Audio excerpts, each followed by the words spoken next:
इस्लाम वल मुस्लिमीन अस्सलामु अलैकुम व रहमतुल्लाहि तआला व बरकातहू।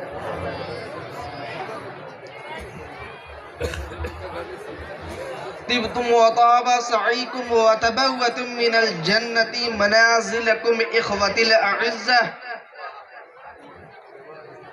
अर्जू अन उक़द्दिम इलैकुम बअदल कलिमात हौला मौज़ूइन इन्नद दीन इंदल्लाहिल इस्लाम। कह दीजिए सुभान अल्लाह, सुभान अल्लाह। अल्हम्दुलिल्लाह, अल्हम्दुलिल्लाहि रब्बिल आलमीन वल आकिबतु लिल मुत्तकीन वस्सलातु वस्सलामु अला सय्यदिल मुरसलीन व अला आलिहि व अस्हाबिही अजमईन, अम्मा बाद।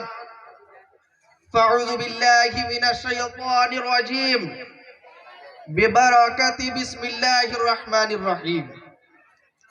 इन्नद दीन इंदल्लाहिल इस्लाम, सदक़ल्लाहुल अज़ीम व बल्लगना रसूलुहुन नबियुल अमीनुल मतीनुल मुबीनुल करीम व नहनु अला ज़ालिका लमिनश शाहिदीन व शाकिरीन वल्हम्दुलिल्लाहि रब्बिल आलमीन। बाद तौहीद के मत वालों, शमए रिसालत के परवानों, औलियाए उम्मत के जानने वालों, गौसे पाक के चाहने वालों, सरकार आसिफिया से मोहब्बत रखने वालों, हुजूर शकीले मिल्लत से प्यार करने वालों, आओ हमारा आका इनामदार मदीने के ताजदार दोनों आलम के मालिक को मुख्तार की बारगाह बेकस पनाह में दुरूद पाक का नजराना अकीदत पेश करे। बड़े बुलंद आवाज से अल्लाहुम्मा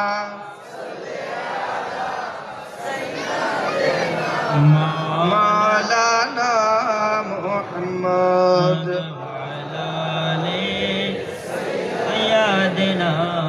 वाला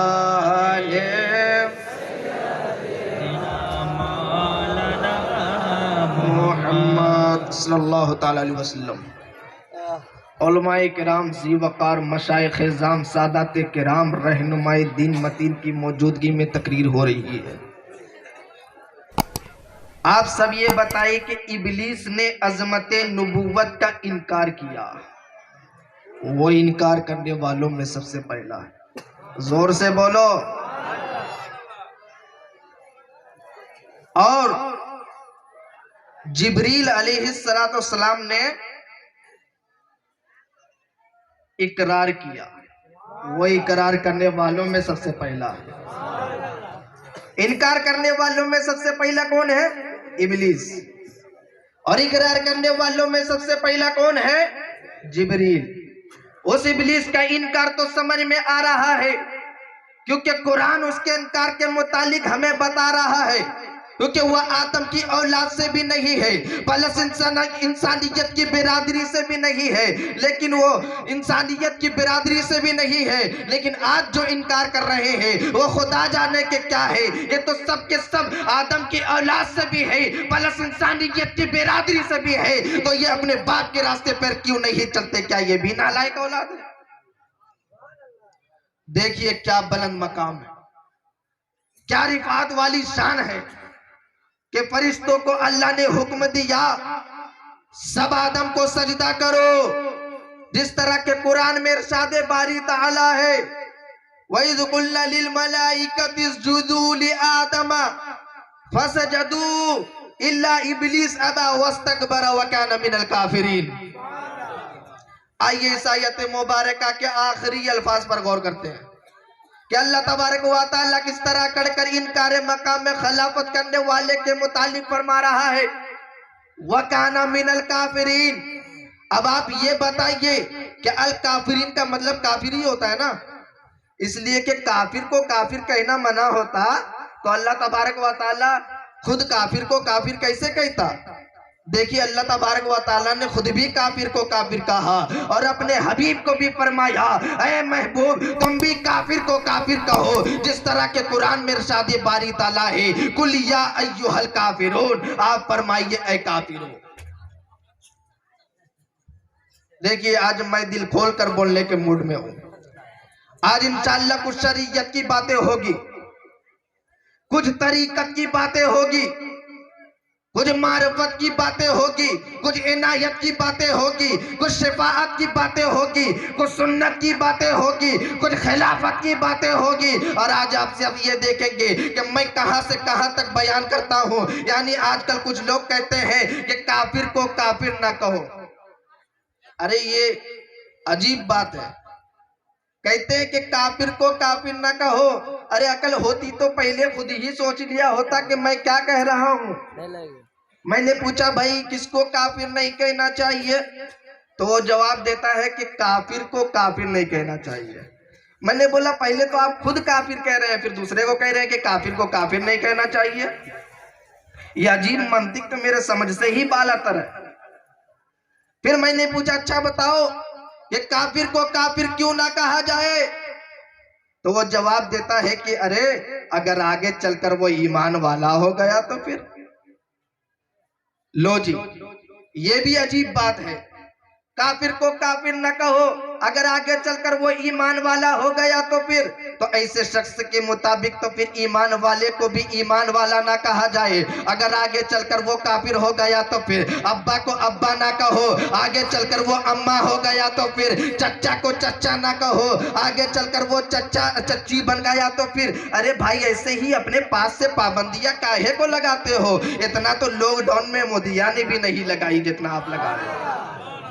जो जिस वक्त जो कुछ भी है उसको उसी वक्त वही कहा जाएगा, आगे चलकर जो बनेगा वो बाद में देखा जाएगा। ये क्या बन गया है, क्या था क्या बनेगा। हमने तारीख के औराक को जब पलटा 1400 सदियां पीछे गए तो उस वक्त के एक काफिर को काफिर आजम कहा जाता रहा, लेकिन चश्मे पलक ने ये मंजर भी देखा कि जब वो शख्स साहिब ईमान हो गया तो फिर पहले के काफिर आजम को ईमान लाने के बाद फारूक आजम कहा जाने लगा, इमाम मुजाहिदीन कहा जाने लगा, इमाम आदिलीन कहा जाने लगा, इमाम साइमीन कहा जाने लगा। फिर उस अमीरुल मोमिनीन पर अदालत पकड़ करने लगी, फिर इमाम मुजाहिदीन पर शराफत पकड़ करने लगी, फिर इमाम आदिलीन पर अदालत पकड़ करने लगी, फिर उसी बात आजम पर खिलाफत पकड़। नारे तकबीर, नारे रिसालत, नारे हैदरी, नारे गौस, नारे तकबीर, नारे रिसालत। ये तो गुलिस्तान आसिफिया है। यहाँ के लोगों को अहले निस्बत होने की वजह से सब जानते हैं कि शैतान से कैसे बचा जाए, शैतान लईन से कैसे महफूज रहा जाए। और जिनको पता नहीं वो सुन ले, जब भी किसी चीज को पहचानना है तो पहले उसकी पहचान को हासिल करो। पहचान को हासिल करना पड़ता है ना। मिसाल के तौर पर आग से बचना है, आग को पहचानो, जुल्म से बचना है, जुल्म को पहचानो, धोखे से बचना है, धोखे को पहचानो, फरेब से बचना है, फरेब को पहचानो, चुगलखोरी से बचना है, चुगलखोरी को पहचानो, जुए सट्टे से बचना है, जुए सट्टे को पहचानो, और अगर आपको शैतान से बचना है तो फिर शैतान को पहचानो। अल्लाह ने उसे कहा कि मेरी इबादत कर, तो फिर इबादत पर इबादत, इबादत पर इबादत, इबादत पर इबादत करता गया। लेकिन जब अल्लाह ने ताज़ीम नबूवत का कहा तो इनकार कर दिया। अल्लाह ने ताज़ीम नबूवत का कहा यानी अपनी नबी की ताज़ीम करने का हुक्म दिया तो इनकार कर दिया। तो अब इसी से हम पहचान गए कि जब भी शैतान को पहचानना है तो दो चीजों से पहचान सकते हो कि जब इबादत का कहोगे तो करेगा, लेकिन जब ताज़ीम नबूवत का कहोगे तो इनकार कर देगा। तो अब हम किसी को पहचानने के लिए किसी का इखलाक नहीं देखेंगे, किसी की सूरत नहीं देखेंगे, किसी की सीरत नहीं देखेंगे, किसी की दौलत नहीं देखेंगे, किसी की शोहरत नहीं देखेंगे, किसी की काबिलियत नहीं देखेंगे, किसी की इल्म नहीं देखेंगे। हम तो ये देखेंगे कि नबी का किस हद तक वफादार है, नबी का किस हद तक फरमाबरदार है, नबी का किस हद तक नाम लेवा है। कह दीजिए सुभान अल्लाह, मचल के कह दो सुभान अल्लाह। माहौल बनाए। अल्लाह ने हुक्म दिया कि मेरी इबादत कर, तो फिर इबादत पर इबादत। और जब ताज़ीम नबूवत का कहा तो इनकार कर दिया। इतने में आइए चंद बातें जन्नत और जन्नत में रहने वाले की भी करते जाए, ताकि ज़ौक़ भी बेहाल रहे और मसाला भी बयान हो जाए। अल्लाह की बेमिसाल लाजवाब जन्नत सजी हुई है, महकी महकी जन्नत है, निकरी निकरी जन्नत है, पाकीज़ा पाकीज़ा मसरूर है, हर चीज में लाजवाब बेमिसाल नूर है, हर तरफ सुरूर ही सुरूर है। अब्बा आदम अम्मा हव्वा जन्नत में रह रहे हैं, कादिर मुतलक की तस्बीह बयान कर रहे हैं और जन्नत की जिंदगी के मजे ले रहे हैं। कह दो सुभान अल्लाह। इतने में आवाज आई कि आदम उस दरख्त के करीब मत जाना। तो यहां पर जितनी मुंह उतनी ही बातें होती गई।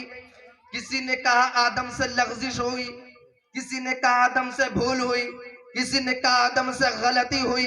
तो यह माजरत के साथ जय्यद उलमाए किराम की मौजूदगी में मैं यहाँ अर्ज कर देना चाहता हूँ, अरे हिकमत इलाही भी तो समझो, जन्नत में बच्चे पैदा नहीं होते। कह दो सुभान अल्लाह। जन्नत में बच्चे पैदा नहीं होते। कहो कि आदम को तो बनाया ही जमीन के लिए गया था। कह दो सुभान अल्लाह। आदम को तो बनाया ही जमीन के लिए गया था।